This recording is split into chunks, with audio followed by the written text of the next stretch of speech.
नमस्कार मित्रांनो, तर माझे नाव अंकुश आणि भावाची रेसिपी या चॅनलमध्ये तुमच्या सर्वांचं स्वागत आहे। तर आज आपण सुक्या बोंबलाचा करडा किंवा चटणी याची रेसिपी पाहणार आहोत। तर त्यासाठी लागणारे साहित्य पुढील प्रमाणे तर चला पाहूया।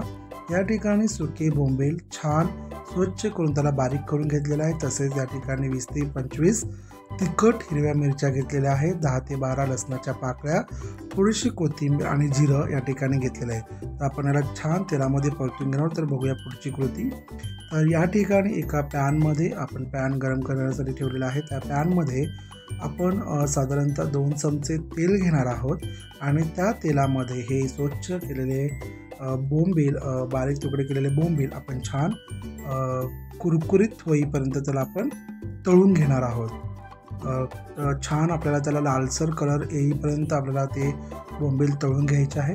आणि या ठिकाणी आम्ही बोंबलाचे तुकडे केलेले आहेत आणि बोंबील स्वच्छ करत असताना हे लक्षात ठेवा की त्यामधला जो काटा असेल आणि त्याचं जे डोकं आहे ते आपल्याला बाजूला करायचं आहे। तर बोंबील आपले छान खुसखुशीत भाजून झालेले आहेत कुरकुरीत।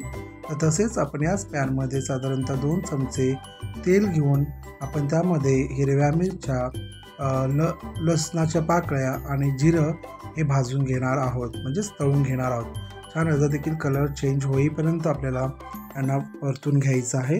तसंच याच पॅनमध्ये आम्ही कोथिंबीर देखील फ्राय करून घेतलेली आहे। तर आपण या ठिकाणी खलबत्ता पाहत आहोत। तर या खलबत्त्यामध्ये आपण तळलेले सर्व मिश्रण म्हणजेच हिरव्या मिरच्या, लसूण, जिरं आणि कोथिंबीर व आपले बोंबील हे आपल्याला छान आबडधोबड अशा प्रकारे वाटून घ्यायचं आहे। आणि याच्यामध्ये आपल्याला मीठ देखील चवीनुसार टाकायचं आहे।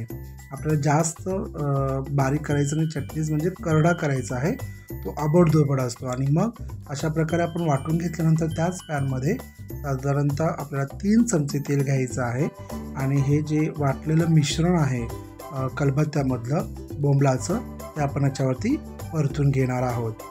छान कुरकुरीत होईपर्यंत आणि या चटणीला आपल्याला ठसका उठेपर्यंत आपल्याला हे परतून घ्यायचं आहे। आणि अशा प्रकारे आपली या ठिकाणी सुक्या बोंबलाची चटणी किंवा करडा तयार झालेला आहे। रेसिपी आवडल्यास लाईक करा आणि चॅनलला सबस्क्राईब करा, रेसिपीला शेअर करा, सपोर्ट करा। थँक्यू, धन्यवाद।